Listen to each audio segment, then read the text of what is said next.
Salut à tous, j'espère que vous allez bien. Aujourd'hui, on va parler des hooks en React. Pourquoi parler des hooks? C'est juste que j'ai remarqué que de nombreux développeurs qui sont suffisamment expérimentés en React utilisent les hooks tout le temps, mais ont des soucis de compréhension. Et ces soucis de compréhension leur causent des problèmes lors de l'adoption de nouveaux frameworks ou de nouvelles technologies comme Refine. Donc, sans plus tarder, commençons. Là, j'ai un petit setup qui a été créé, un petit projet qui a été créé avec Vite, sur Vite. Je lance le projet et je me rends sur le point indiqué. Et là, vous voyez que j'ai juste un compteur. Voilà. J'incrémente le compteur et tout fonctionne correctement comme prévu. Donc, déjà, qu'est-ce qu'un composant React? On sait déjà qu'un composant React, c'est une fonction JavaScript qui va nous retourner du contenu avec cette syntaxe qui ressemble un peu à du HTML, mais ça s'appelle du JSX. Les hooks, à la différence des composants React, seront aussi des fonctions, mais au lieu de nous retourner du JSX, les hooks vont nous retourner la valeur de variables ou de fonctions qui peuvent nous permettre de changer la valeur de variables ou faire d'autres opérations. Ici, par exemple, useState est un hook en React. Et useState nous permet d'avoir une variable, de déclarer une variable qui est réactive, qui est le premier paramètre, le premier élément de ce tableau. Et le second paramètre est une fonction qui nous permet de changer la valeur de cette variable. Ce qu'on va faire ici, on va créer notre premier hook personnalisé. On va l'appeler useCount. .jsx. Et ce sera juste une fonction. Ici, vous voyez, j'ai commencé par use. C'est juste la convention de React que je suis. Et ce qu'on va faire, c'est qu'on va juste déplacer cette logique. Donc, je mets la logique ici. Et ce que je vais faire, je vais juste retourner un tableau dans lequel j'aurai count et j'aurai set count. Et là, j'oublie pas d'importer useState. Import useState from React. Et ici, je peux me débarrasser de useState, j'en ai plus besoin. Et je vais juste importer le set count et le use count plutôt depuis mon hook ici. Et là, je peux le réutiliser comme ça. Je fais count, set count, égale à use count. OK. Donc, je retourne. Et vous voyez que j'ai le même résultat. C'est toujours la même chose. Ce qui s'est passé, c'est que j'ai juste déplacé la logique de ce compteur directement dans ce composant. Mais pourquoi est-ce que je ferais ça?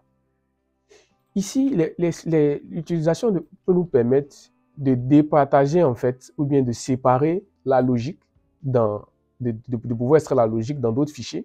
Et quand la logique est extraite dans d'autres fichiers, de cette manière, ce qu'on pourra faire, c'est qu'on pourra réutiliser ce compteur-là dans différents composants.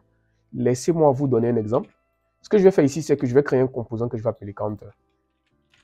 Counter, JSX. Et notre composant counter va prendre en charge l'incrémentation du compteur ici. Donc, je déplace tout ça ici. Et je vais le mettre ici. OK. Et je peux déplacer le useCount ici.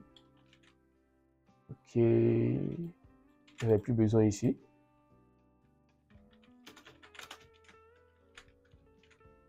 OK. Bon, je pense que là c'est beaucoup plus clair pour vous. OK. Donc, ici. Et là, la chose que j'aurai à faire, ce sera d'utiliser mon compteur ici. Donc, je vais appeler mon composant counter ici. OK. Donc, je refresh. Vous voyez que j'ai toujours le même résultat. Donc, toute la logique de ce compteur-là n'est plus liée au fichier app.jsx, n'est plus liée au fichier counter.jsx, mais est liée maintenant à mon useCount. Ici, je voudrais, par exemple, avoir une valeur initiale pour le compteur. Ce qu'on peut faire, c'est qu'on peut aller beaucoup plus loin. Ici, j'ai encore ce truc-là, setCount, qui nous permet de changer la valeur. Ce que je peux faire, c'est que je peux créer une fonction que je vais appeler increment. Donc, faisant ça, je crée une fonction que je vais appeler increment. Donc, je vais faire const, comme ça, const, increment. Voilà. Et ce que je vais faire, dans increment, je vais isoler cette logique-là. Et ici, au lieu de setCount, j'aurai increment directement ici. Donc, ça veut dire que cette fonction que j'exporte ici en second paramètre,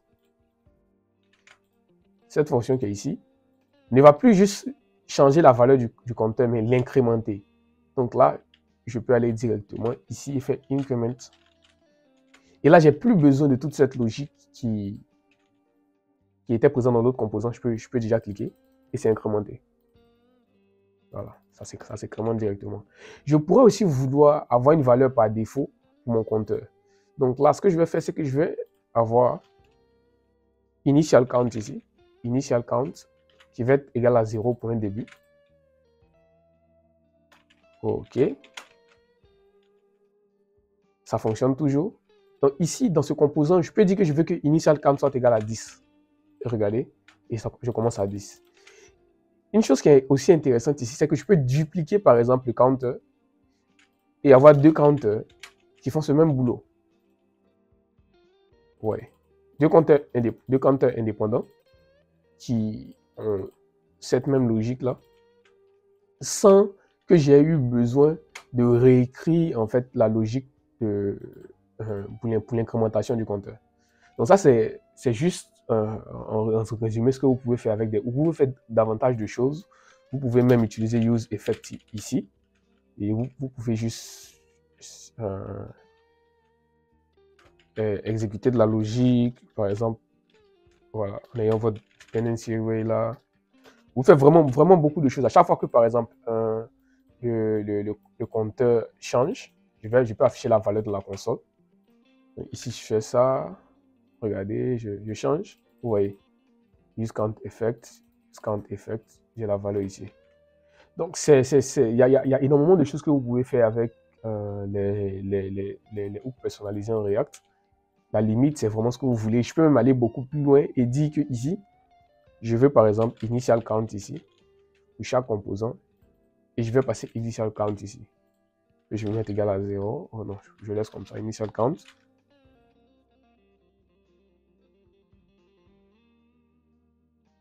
Ok.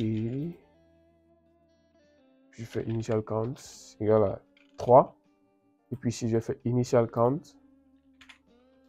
égal à 7. Ok, vous voyez. Donc, je peux même étendre et faire davantage de choses. J'espère que la vidéo vous a plu. Si c'est le cas, vous pouvez laisser un like. Vous pouvez aussi vous abonner. Et passer une bonne journée.